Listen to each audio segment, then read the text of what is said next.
नमस्कार दोस्तों, आपके अपने ऑनलाइन प्लेटफॉर्म में आपका एक बार फिर से स्वागत है। अपने फिटर सेकंड ईयर के लिए एक सीरीज स्टार्ट की थी जिसके अंदर अपने इम्पोर्टेंट क्वेश्चन है वो करते हैं। तो इसकी आज क्लास नंबर 6 है। आज की क्लास के अंदर हम पाइप और पाइप फिटिंग वाले चैप्टर के क्वेश्चन करने वाले, ठीक है। तो चलिए स्टार्ट करते हैं। सबसे पहला क्वेश्चन है अपना, एल्बो और बेंड्स का कोण क्या है जो डिवाइवर्सन प्रदान करता है। यानी कि एल्बो और बेंड्स का कोण कितना होता है, तो वो होता है 90 और 45, ठीक है। यानी कि पाइपलाइन है उसको अपने को मोड़ना है, मोड़ने के लिए हम एल्बो और बेंड्स का इस्तेमाल करते हैं। इसके द्वारा हम पाइपलाइन को 90 डिग्री और 45 डिग्री के कोण पर मोड़ सकते हैं। अगला है, पाइप के कार्यों में एल्बो और बेंड्स पर विचलन का कोण कितना होता है। देखो ये क्वेश्चन वही आ गया, 90 और 45, ए ऑप्शन यहाँ पे करेक्ट हो जाएगा। अगला क्वेश्चन है, स्टफिंग बॉक्स के पास लगे वाल्व से पानी का प्रवाह को कैसे रोका जाता है। स्टफिंग बॉक्स है उसके पास में पानी है वो बह रहा है, उसको कैसे रोकेंगे ये अपने को बताना है। देखो आपको डायग्राम के माध्यम से बताते हैं।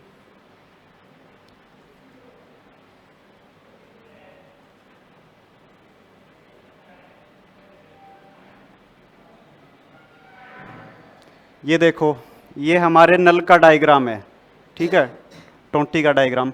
इसके अंदर सबसे जो ऊपर वाला भाग है इसको हैंडल बोलते हैं, ठीक है। हैंडल के बाद में जो ये वाला भाग है इसको स्पिंडल या फिर शाफ्ट बोला जाता है। उसके बाद में ये जो पार्ट दिख रहा है ये वाला यहाँ तक दिख रहा है, इसको ग्लैंड नट कहा जाता है। उसके बाद में ये यहाँ पे ब्लैक ब्लैक हिस्सा दिख रहा है, इसको ही बोलते हैं अपने स्टफिंग बॉक्स या पैकिंग, ठीक है।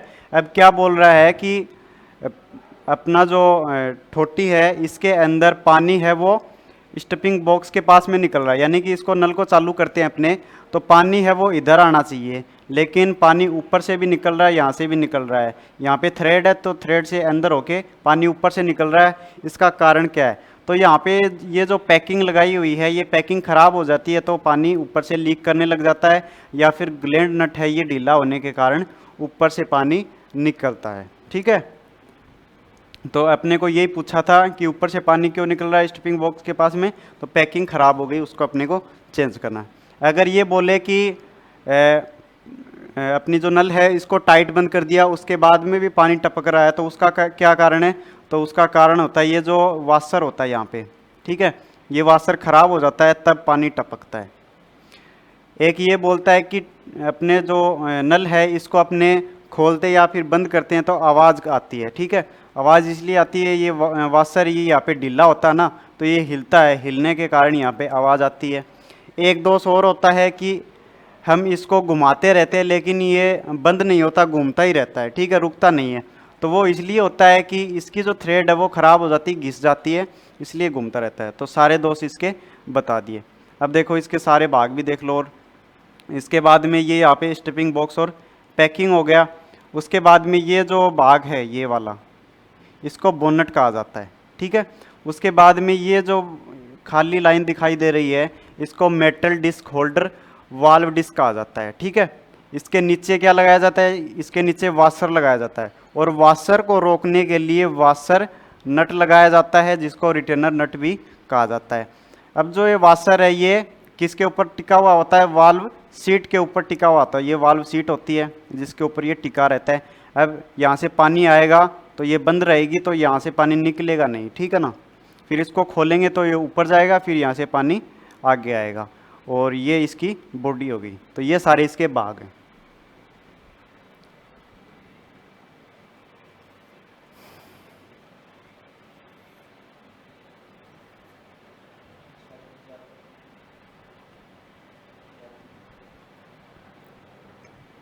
देखो यहाँ पे क्या पूछा था, स्टफिंग बॉक्स के पास लगे वाल्व से पानी के प्रवाह को कैसे रोकेंगे।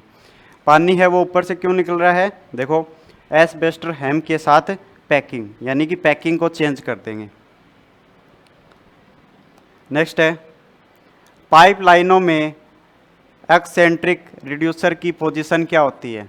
रिड्यूसर क्या होता है, सबसे पहले तो ये बात है, रिड्यूस। देखो रिड्यूसर क्या होता है, दो पाइप अपने पास में, एक का व्यास ये है और एक का इतना है।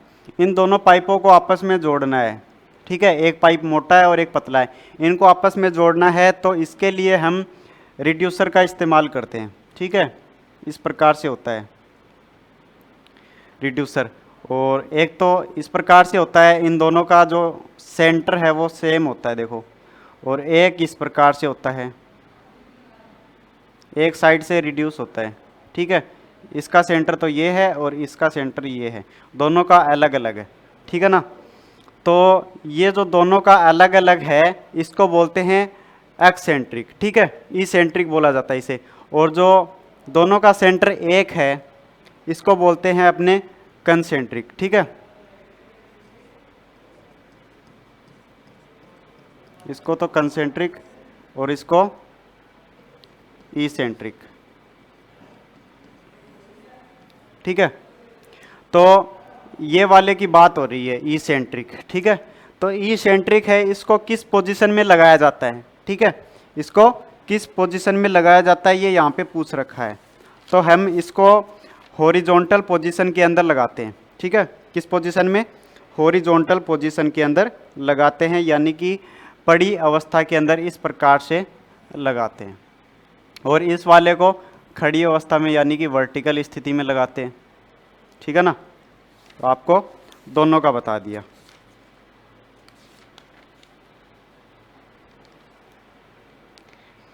तो इसकी पोजीशन क्या रहेगी, हॉरिजॉन्टल पोजीशन रहेगी, डी ऑप्शन करेक्ट हो जाएगा। नेक्स्ट है, मजबूती से नल बंद होने पर भी घर के नल से पानी के टपकने को कैसे रोकेंगे।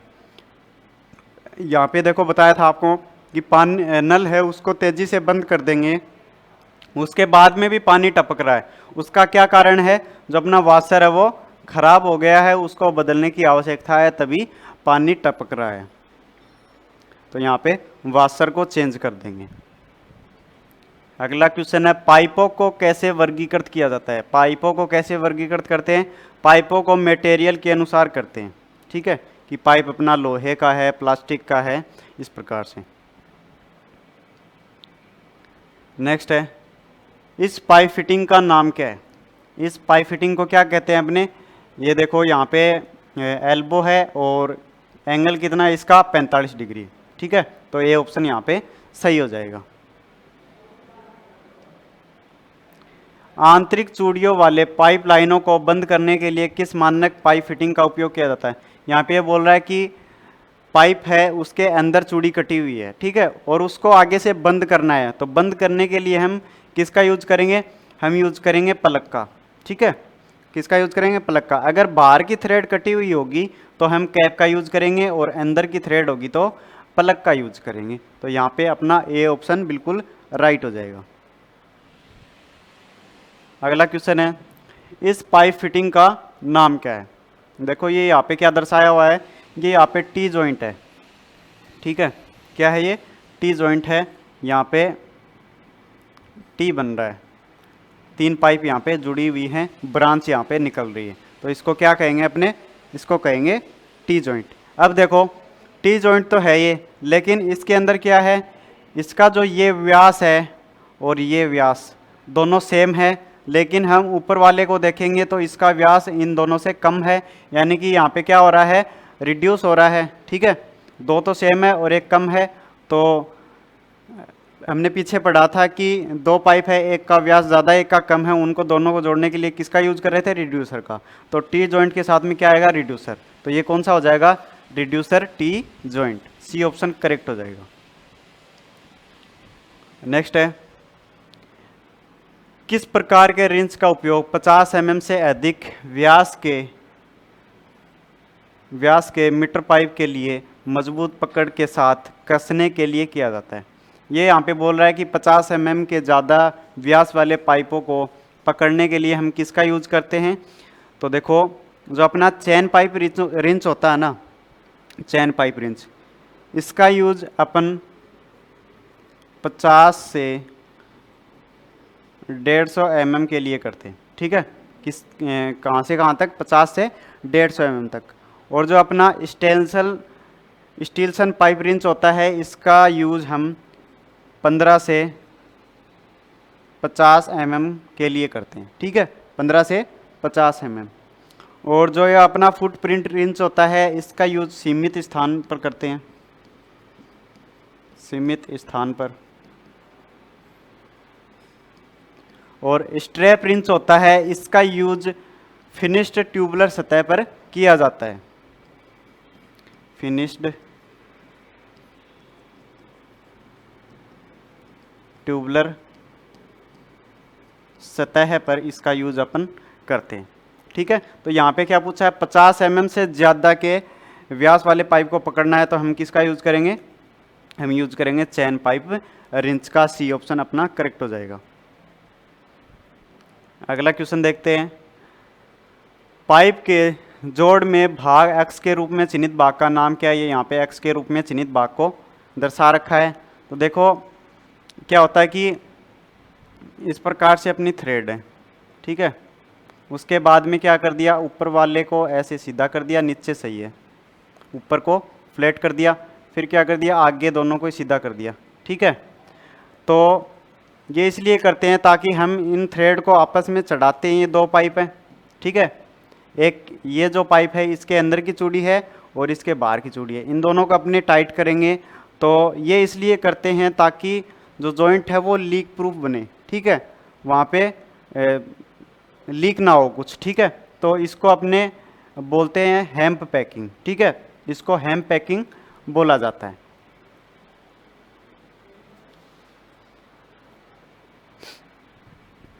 नेक्स्ट है,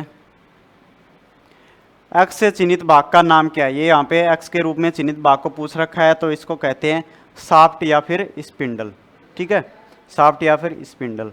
उसके बाद में जो ये वाला भाग है इसको हैंड व्हील नट कहते हैं, इस भाग को हैंड व्हील कह देते हैं, इस भाग को ग्लैंड नट बोलते हैं और इस भाग को पैकिंग कहा जाता है, ठीक है। और ये यहाँ पे ब्लैक दिख रहा है, इसको स्टफिंग बॉक्स कहते हैं। और ये नट जैसा दिख रहा है, इसको बोनट कहते हैं और इस भाग को गेट वाल्व बोला जाता है, ठीक है। तो ये सारे इसके भाग हैं। अगला क्वेश्चन है, यदि स्पिंडल लगातार घूम रहा है या जिसके गेट वाल्व बंद नहीं हो रहा, इसको ठीक करने का उपाय क्या है। यानी कि स्पिंडल को अपने लगातार घुमा रहे हैं लेकिन वो बंद नहीं हो रहा है, उसका क्या कारण है, थ्रेड खराब हो गई है उसकी। तो देखो घिस चुके पार्ट को बदल दें। नेक्स्ट है, किस प्रकार का पाइप जॉइंट 90 डिग्री पर ब्रांच बनाता है। 90 डिग्री के ऊपर ब्रांच कौन बनाता है भाई, वो बनाता है टी ब्रांच, ठीक है, टी ब्रांच बनाता है। नेक्स्ट है, प्लम्बर टूल का नाम क्या है जिसमें 50 mm से 150 mm व्यास के पाइपों को संयोजित व वियोजित किया जा सकता है। यानी कि 50 mm से 150 mm तक के व्यास वाले पाइपों को खोल व कस सकते हैं। ऐसा कौन सा रिंच है अपने पास, वो है अपना चैन पाइप रिंच, ठीक है। और स्टेल्सन पाइप रिंच होता है, इसके द्वारा हम 15 से 50 mm तक के व्यास वाले पाइप को खोल सकते हैं और टाइट कर सकते हैं। अगला है, पाइपलाइन प्रतीक का नाम क्या है। इस प्रतीक को क्या कहते हैं। देखो यहाँ पे क्या है, देखो यहाँ पे व्यास ज़्यादा है और यहाँ पे कम हो रहा है, ठीक है, यहाँ व्यास ज़्यादा है, यहाँ पे कम हो रहा है। तो ये किसको दर्शा रहा है, ये दर्शा रहा है किसको, रिड्यूसर कंसेंट्रिक। कंसेंट्रिक के अंदर क्या होता है, दोनों का सेंटर सेम होता है, ठीक है। तो यहाँ पे सेंटर एक ही है दोनों का, तो ये रिड्यूसर कंसेंट्रिक हो गया। अगला क्वेश्चन है, दृष्टि और सतह के विमान के बीच 30 डिग्री कोण पर दृश्य पाइप निरीक्षण किस प्रकार का है। यानी पाइप को 30 डिग्री के एंगल पर देख के हम निरीक्षण करते हैं, उसको क्या कहते हैं, प्रत्यक्ष दृश्य परीक्षण कहते हैं। ये ऑप्शन करेक्ट हो जाएगा। नेक्स्ट है, पाइप लाइन में कंसेंट्रिक की बात हो रही है। अब यहाँ पे रिड्यूसर कहाँ उपयोग किया जाता है। कंसेंट्रिक का उपयोग होता है वर्टिकल स्थिति में प्रयोग होता है। कहाँ पर, वर्टिकल स्थिति में, ठीक है, खड़ी अवस्था के अंदर यूज होता है। तो यहाँ पे अपना ए ऑप्शन राइट हो जाएगा। नेक्स्ट है, केवल एक दिशा में द्रव प्रवाह की अनुमति देने के लिए किस वाल्व का उपयोग किया जाता है? यानी कि एक ही दिशा में द्रव है वो प्रवाहित होता है, दूसरी दिशा के अंदर वापस नहीं आ सकता, उसको नॉन रिटर्न वाल्व कहते हैं। ठीक है, क्या कहते हैं उसको? नॉन रिटर्न वाल्व, या फिर इसको चेक वाल्व।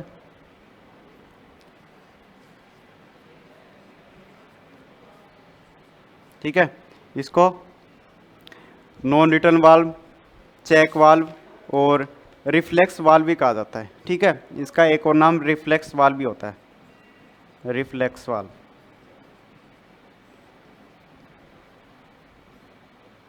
जिसके अंदर जो प्रवाह है वो एक ही दिशा में बहता है। ठीक है, यहाँ पे सी ऑप्शन सही हो जाएगा। नेक्स्ट है, फिनिश्ड ट्यूबुलर सतह पर किस प्रकार के रेंच का उपयोग किया जाता है? फिनिश्ड ट्यूबुलर सतह पर कौन से रिंच का यूज करेंगे भाई? आपको बताया था स्ट्रेप रिंच का यूज करेंगे। ये यहाँ पे रिंच आएगा, स्ट्रेप रिंच का यूज करेंगे। पानी के नल में एक्स के रूप में चिन्हित भाग का नाम क्या है? देखो यहाँ पे इस भाग को पूछ रखा है, इस भाग को वाल्व सीट कहा जाता है। हमने ये सारे भागों को देख लिया था। ठीक है, इस भाग को पूछ रखा है, इसके ऊपर क्या फिट हो, इसके ऊपर क्या बैठता है? इसके ऊपर वाशर बैठता है जिससे पानी आगे ना जाए। ठीक है, तो इसको वाल्व सीट कहा जाता है। डी ऑप्शन सही हो जाएगा, वाल्व सीट। नेक्स्ट है, एक्स के रूप में चिन्हित भाग का नाम बताना है। तो एक्स के रूप में इस भाग को पूछ रखा है, इस भाग को क्या कहते हैं? इस भाग को कटर व्हील कहा जाता है, कटर व्हील। और इसे कहा जाता है गाइड रोलर्स, गाइड रोलर्स। इसको एडजस्टिंग स्क्रू, एडजस्टिंग स्क्रू बोलते हैं इसको। ठीक है, और ये हो गई इसकी फ्रेम।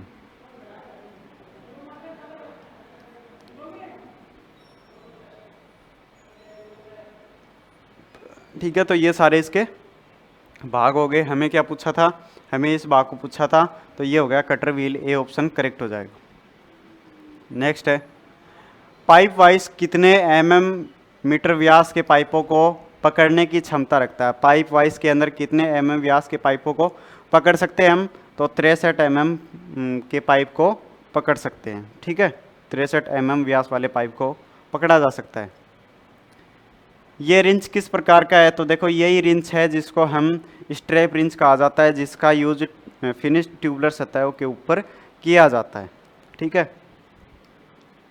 नेक्स्ट है, चेन रिंच के साथ उपयोग किए जाने वाले पाइप का न्यूनतम व्यास क्या है? चेन रिंच के अंदर कम से कम कितने व्यास वाले पाइप को खोल सकते हैं अपने? तो कम से कम हम 50 व्यास वाले पाइप को खोल व बंद कर सकते हैं। ठीक है, तो अपना बी ऑप्शन करेक्ट हो जाएगा। नेक्स्ट है, पाइप डाई द्वारा काटे जाने वाले बाहरी पाइप थ्रेड्स की सीमा क्या होती है? डाई के द्वारा हम क्या करते हैं? बाहरी थ्रेड को काटने का काम करते हैं। तो पाइप डाई के द्वारा हम कितने, यहाँ पे थ्रेड की सीमा पूछ रखा है कि कितने सीमा तक की थ्रेड हम काट सकते हैं। तो देखो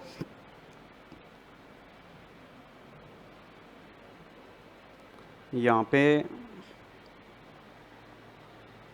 ऑप्शन थोड़ा सा गलत हो चुका है। यहाँ पे आएगा 1/4, 1/4 इंच टू 4 इंच। ठीक है, बी ऑप्शन अपना करेक्ट होगा। चलिए, एक्स के रूप में चिन्हित भाग का नाम क्या है? इस भाग को पूछ रखा है, इस भाग को अपने नाम देते हैं एडजस्टिंग नट, एडजस्टिंग नट। ठीक है, ये हो गया हैंडल, या फिर इसको लीवर भी कह देते हैं। ये हो गया फिक्स जा, फिक्स्ड जा, और ये मूवेबल जा। ठीक है, तो हमें इस भाग को पूछा है, ये क्या है? ये एडजस्टिंग नट। डी ऑप्शन यहाँ पे करेक्ट हो जाएगा।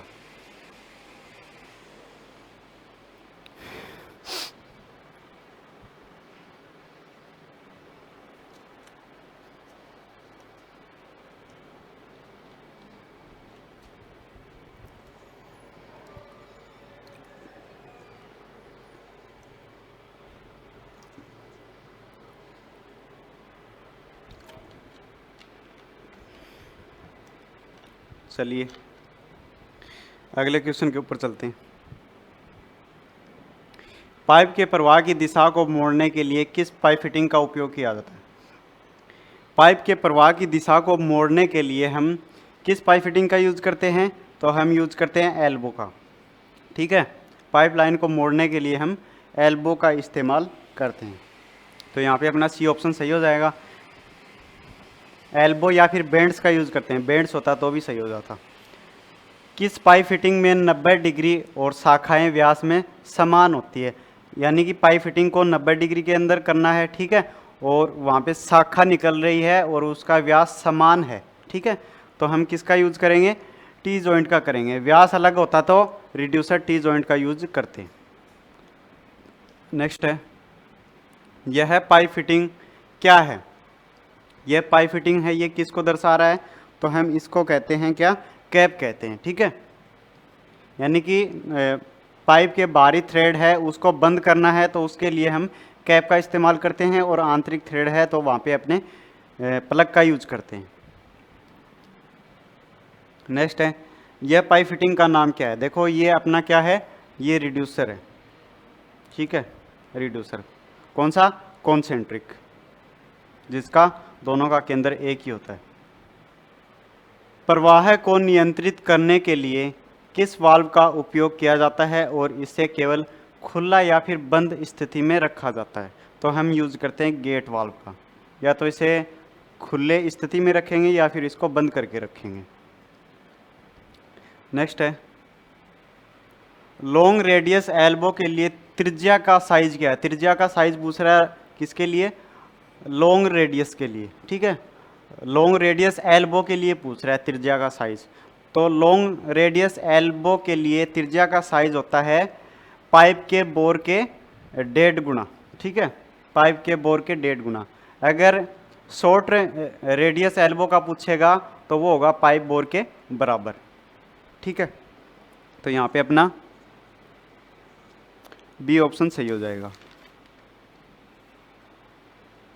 नेक्स्ट है, ये देखो, शॉर्ट रेडियस एल्बो के लिए त्रिज्या साइज, देखो अभी बताया था, शॉर्ट रेडियस के लिए क्या होगा? बोर पाइप के बराबर, ठीक है, बोर पाइप के बराबर इसका त्रिज्या साइज होगा। नेक्स्ट है, किसका उपयोग पाइप लाइन को 45 डिग्री पर मोड़ने के लिए किया जाता है? 45 डिग्री पर मोड़ने के लिए हम एल्बो या फिर बैंड का यूज करते हैं। तो यहाँ पे एल्बो दे रखा है तो ए ऑप्शन सही हो जाएगा।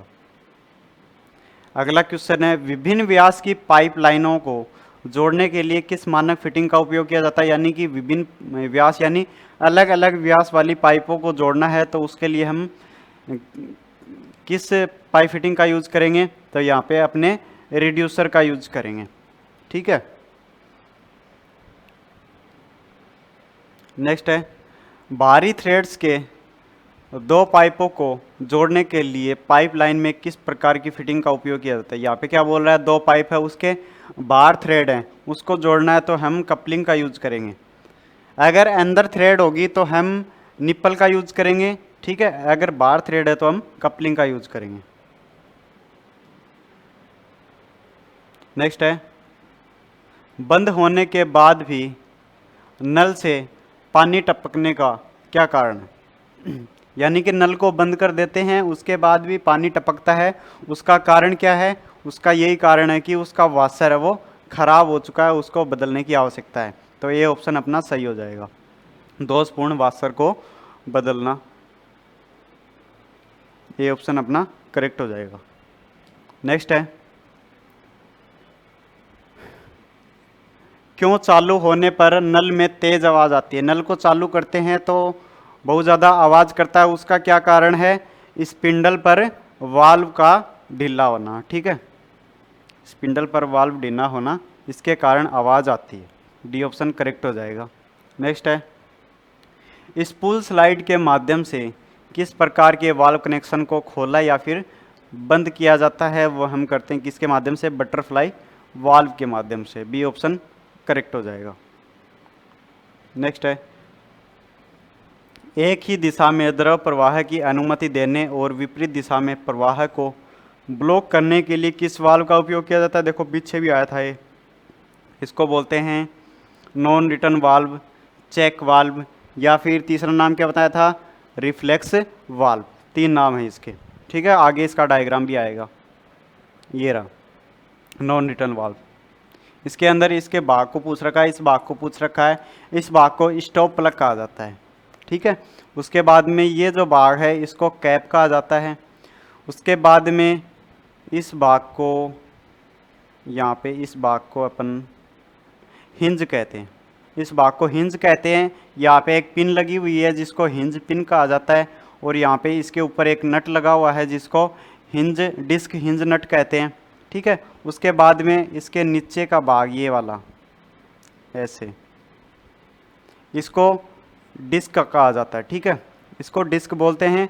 और ये जो भाग है ये वाला यहाँ तक, ये इसकी बॉडी का ही भाग है, ठीक है। ये जो भाग है ये इसकी बॉडी का ही भाग है। इसके अंदर अपने जैसे पानी को प्रवाह करेंगे, यहाँ पे पानी को भेजेंगे तो ये वाला है ये ऊपर उठ जाएगा, ऊपर उठ जाएगा, फिर यहाँ से पानी आगे निकल जाएगा। अगर इसको वापस भेजेंगे तो ये ऊपर उठता है, ठीक है, अंदर नहीं जाता, तो वापस भेजेंगे तो इधर की तरफ नहीं जाएगा, तो एक ही तरफ ये प्रवाह को जाने की अनुमति देता है, इसलिए इसको नॉन रिटर्न वाल्व कहा जाता है, ठीक है।